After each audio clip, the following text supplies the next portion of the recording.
So, అంటే మీరు జెప్తుంది ఏందంటే తను శృంగారంలో ఉన్నారని మీరు చాలా మీడియా సంస్థలు జెప్పిల్లు. కానీ అక్కడ అటువంటిది ఏం జరగలేదు. హ్మ్. కావాలనే హ్మ్. వీర రాఘవరెడ్డి ప్లాన్ జేసుకొని నా పైన దాడి జేసిందని జెప్పేసి హ్మ్. అటు రంగరాజన్ గారు కూడా చెప్పడం జరుగుతుంది గదా! అదేనా మీ ప్రశ్న? హ్మ్.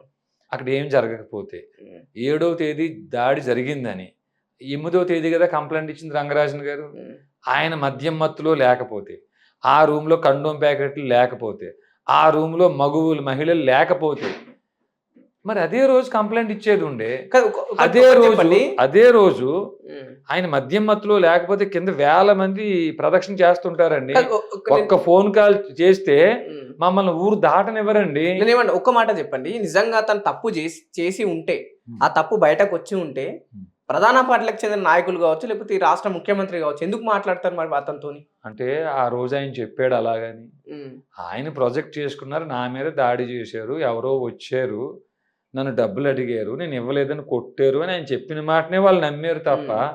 మా వెర్షన్ ఏమన్నా ప్రధాన పార్టీలో వాళ్ళు అడిగారా? హ్మ్. అక్కడ ఏమి జరిగిందని వారెవరన్నా అడిగారా? హ్మ్. సో, మీ దగ్గర నిజం ఉన్నప్పుడు ఎందుకు దాన్ని ముందుకు తీసుకెళ్తలేరు? ఎక్కడి నుంచి తీసుకురావాలి? ఇప్పుడు ఇన్ని జైల్లోంచా? మీడియా సంస్థల్లో తిరుగుతుర్రు గదా! మరి ఎందుకు కాదండి. అది కాదండి. మీరు అబద్ధం ఉంది గాబట్టే హ్మ్. అదెక్కడికి ముందుకెళ్ళట్లేదా? అబద్ధం ఉంది కాబట్టి ముందుకెళ్ళట్లేదా? హ్మ్. అబద్ధానికి నిజంగా తేడా ఏమిటండి? హ్మ్. అయ్యా! తేడా ఏముంటుంది? మధ్యలో గీత ఉంటుందండి అబద్ధానికి, నిజానికి మధ్యలోను. హ్మ్. అట్లా ఉండదు స్వామి. యద్భావం తద్భవతి. హ్మ్. ఇప్పుడు కూడా మీరు అబద్ధం అని భావిస్తే భావించండి. మేము కాదని అనట్లేదు. ఆ! మేం కానీ భావించట్లేము. మా అక్కడ జరిగిన రిజాయిండరీ సంఘటన మేమిక్కడ చూపెడుతున్నాం అంతే. మా రిజాయిండరీ చెప్పడం మా ధర్మం. జరిగింది చెప్పడం మా ధర్మం. హ్మ్. మేము జెప్పాము. రెండోది వారింట్లో పనిచేసిన వ్యక్తి. రంగరాజన్ గారి నాన్నగారి దగ్గర, సౌందరరాజన్ గారి దగ్గర పనిచేసిన వ్యక్తి. హ్మ్. 2 సంవత్సరాలు సుమారు పనిచేసిన వ్యక్తి. బయటకొచ్చి చెప్తున్నాడు ఇప్పుడాయన. అయ్యా! హ్మ్. ని ఏమని హ్మ్. రంగరాజన్ గారికి మద్యం, మగువ, హ్మ్. మాంసం అలవాటుంది. నిజం చెప్పండి. అసలు వీర రాఘవరెడ్డి ఎవరు దాడి జేయనీకి అసలు? తనెవరు? దాడి చేయటానికా? హ్మ్. దాడి చేశారని చెప్పడం కోసం మీరేమన్నా జడ్జా మీరు? హ్మ్. మీరేమన్నా ఆడ తీర్పిస్తారా మీరేమన్నా? జరిగిందే మేము జెప్తున్నాం గదన్న! కాదు అసలు కాదు. మీరెవరు? తనను కాదండి. తోయడానికి గావచ్చు, తనని అడగడానికి కాదండి. మీరెవరు? కాదండి. హ్మ్. మీరేమన్నా జడ్జా కన్ఫర్మ్ జేయటానికి? హ్మ్. ఆ జడ్జి దగ్గరే రేపొద్దున రంగరాజన్ గారొస్తే భూమిలో రంగరాజన్ గారిని నిలబెట్టి హ్మ్. ఆయన్ని అడగాల్సిన అనేక ప్రశ్నలున్నాయండి ఆయన్ని. హ్మ్. అయ్యా! అసల ముందు మీరెవరు? హ్మ్. భగవద్గీత 18వ అధ్యాయం 42వ శ్లోకంలో పేర్కొనబడిన శమోధమస్తపః శౌచం క్షాంతిర్జావమేవచ జ్ఞానం విజ్ఞానం ఆస్తిక్యం బ్రహ్మ కర్మ స్వభావజం అనే లక్షణాలు ముందు మీకున్నయా? హ్మ్. ఇలాంటివి ఎన్నో ప్రశ్నలు మేము రాబట్టుకోవాల్సొస్తది. హ్మ్. ఆ కేసులో మా మీద పోలీసులు పెట్టిన కేసులో రిమాండ్ రిపోర్ట్‌లో లేని కేసులు కూడా ఉన్నాయి. కొట్టేసిన హ్మ్. కేసులు కూడా స ఉన్నాయి. స అని తప్పు రాసిన వారి మీద హ్మ్. కూడా మేము రేపొద్దున 370ని ఎలా ప్రయోగించాలో కాదు చేస్తాం. ఒకటి జెప్పండి ఇక్కడ. హ్మ్. మీరు భగవద్గీతని నమ్ముతారా? ఇక్కడ రాజ్యాంగాన్ని నమ్ముతారా? నేను భగవద్గీతనే నమ్ముతానండి. భగవద్గీతని నమ్ముతారు. హ్మ్. రాజ్యాంగాన్ని నమ్మరు.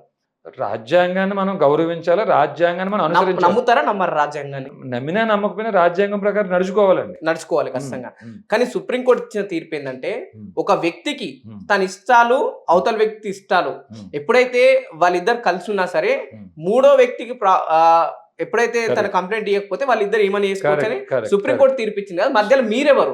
తనని కరెక్ట్. తుయ్యడానికి గావచ్చు, తనని అడగడానికి. కరెక్ట్. సుప్రీం కోర్ట్ తీర్పిచ్చిన తీర్పుని మేము కూడా గౌరవిద్దాం హ్మ్. కాసేపు. మీరు ఎక్కడో మీ ఇంట్లోనో లేతే ఎక్కడో లాడ్జ్‌లోనో చేసుకోండి ఆ పనులు చేసుకుంటే, హ్మ్. దేవాలయంలో ఆ పనులు చేయొద్దనేదే మా బాధ అది. హ్మ్. మీరు ఇంట్లో చేసుకోండి. Sex is a biological need హ్మ్. కాదని మేము అంటలేదు మేము. హ్మ్. కానీ దేవాలయ ప్రాంగణంలో ఆ పని చేయటం ఏమిటి? హ్మ్. ఇది ప్రశ్నండి ఇక్కడది. నిజంగా అంటే రామరాజ్యం పేరుతో ఆర్మీ స్థాపించారు. రామరాజ్యం పేరుతో ఆర్మీ పేరుతో రామరాజ్యాన్ని స్థాపిస్తుల్లా? రాక్షస రాజ్యాన్ని స్థాపిస్తుల్లా? వీర రాఘవరెడ్డి అంటే ఏం చెప్తారు? యద్భావం తద్భవతి. ఏమిటండి? హ్మ్. దుష్ట శిక్షణ, శిష్ట రక్షణ చేయాల్సిన న్యాయస్థానాలు, న్యాయమూర్తులు ఆ పని చెయ్యకపోతే, ఈ హ్మ్. న్యాయమూర్తుల మీద 218 బిఎన్ఎస్ఎస్ ఆర్టికల్ 124 సబ్ క్లాస్ 4 కేంద్ర రాష్ట్ర ప్రభుత్వాలు ప్రయోగించి, తొలగించి జైలుకి పంపించాలి. ఈ హ్మ్. పని కేంద్ర రాష్ట్ర ప్రభుత్వాలు కూడా చెయ్యకపోవటం వల్ల సామాన్యుడికి న్యాయం దొరకటం లేదు. హ్మ్. సామాన్యుడు కోర్టు మెట్లు ఎక్కలేకపోతున్నాడు. హ్మ్. కాబట్టి వీరిని ప్రశ్నించడం కోసం ప్రత్యేక వ్యవస్థ కావాలి. ఆ వ్యవస్థ పేరు రామరాజ్యం అన్నాం. హ్మ్. ఇది రాక్షస రాజ్యం అని మీకు అనిపిస్తే యద్భావం తద్భవతి. హ్మ్. నిజంగా రామరాజ్యం ఎజెండా ఏంటిదంట? రామరాజ్యం ఆర్మీ ఎజెండా? దుష్ట శిక్షణ, శిష్ట రక్షణ న్యాయమూర్తులు చేయాలి. హ్మ్. న్యాయమూర్తులు ఆ పని చెయ్యకపోతే, ఈ పని చెయ్యని న్యాయమూర్తుల మీద హ్మ్.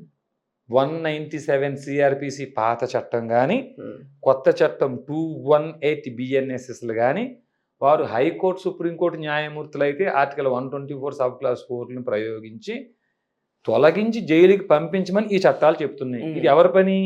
కేంద్ర రాష్ట్ర ప్రభుత్వాల పని.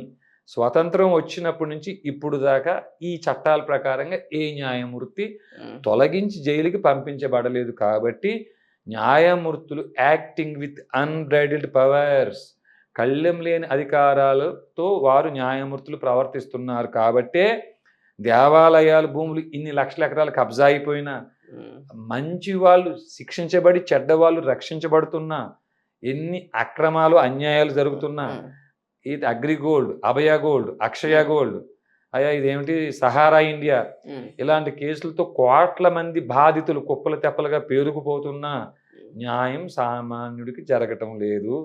కాబట్టి ఈ రెండు వ్యవస్థల్ని ప్రశ్నించే వ్యవస్థగా ఒక ప్రత్యేక వ్యవస్థ కింద ఏర్పడిందే రామరాజ్యం. రామరాజ్యం లక్ష్యం ఏమిటండి? న్యాయమూర్తుల మీద ఏ కేంద్ర రాష్ట్ర ప్రభుత్వాలు అయితే ఈ చట్టాలు ప్రయోగించవో వారిని ప్రశ్నించటం, వారితో పని చేపించటం ఈ కేంద్ర రాష్ట్ర ప్రభుత్వాలకి, ఈ న్యాయమూర్తులకి యజమానులుగా బాధ్యత. ఇందాక మీరు అడిగారు కదా, మీరెవరని.